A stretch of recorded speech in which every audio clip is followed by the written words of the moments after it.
Well, we all love to see new projects in the garden, and I'm at Ann's house. Hi, Ann. Hi.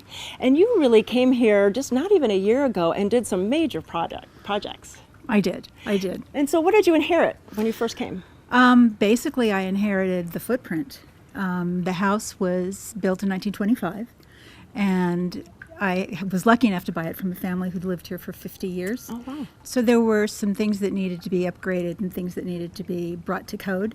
And once we started, then it was just more things to be brought up to code. And so we ended up taking it down really to the studs in the foundation and added 4 feet at the back and opened up an attic room and the living room and dining room, and then we just kept going. And when you came out, actually, because you pushed out the house, you had to change the backyard. So this really changed radically. Yes, it did. By the time they were finished with the construction on the house, this was kind of wall-to-wall mud. Oh, and a slope. So right now you don't have a slope. You have a really great entertaining area. I do. It's a great place for my grandchildren to come and play and my daughters to come and visit. And what were you hoping to accomplish with this landscape here?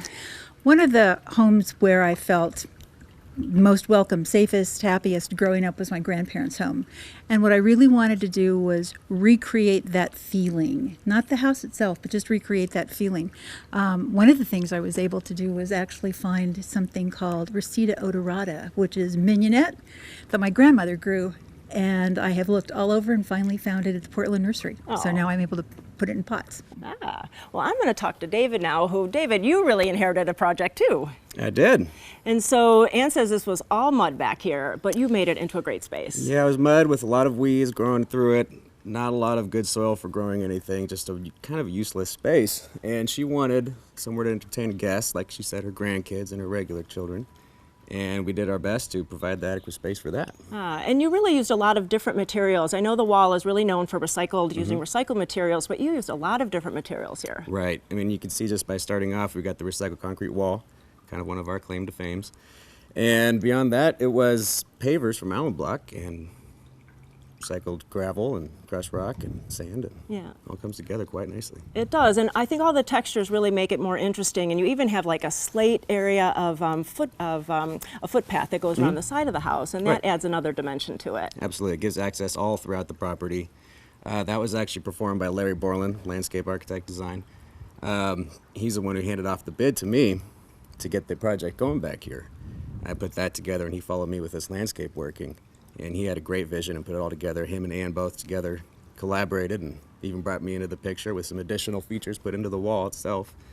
And it all just came together perfectly. Yeah, it's really great. They have like a little letter box there, so I think the kids can put letters to the fairy garden. It's out over in the corner too. She handed me a wooden plaque full of doorknobs. She asked me if I could plug those in there. As a surprise, I made a little face out of a few of those in the back corner. Oh, that's great. Some for some additional fun to it. You know, she had that character to her. I thought she'd enjoy it. Well, that's part of the wall too. You really go above and beyond for your customers, for your clients, really doing all those special things. Yeah. And in the front, there's a beautiful rose garden. Yes. Now, out front, before this project even began, I was doing a stone wall with mortar joints, and she mentioned to me that she wanted a wall in the backyard as well. I said, well, I'm looking forward to hearing from you again. She's a great person to work with, her and Larry both. And a couple months later, I got a design from Larry and Rick, the owner of the wall.